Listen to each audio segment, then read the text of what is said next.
Welcome to today's tutorial on adding headers in Google Docs. Headers are great for including essential details at the top of your document. Whether you're working on a report, a thesis, or any other project, let's learn how to create and customize headers.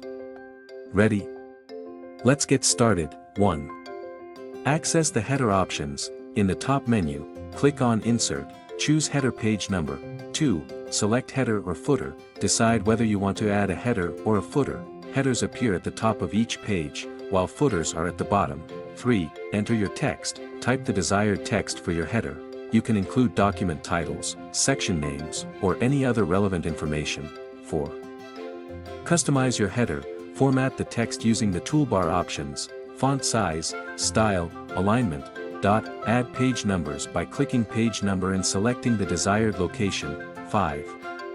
Different headers for first page. To have a different header on the first page, e.g., for a cover page, check different first page. Customize the first page header separately. 6. Save and apply.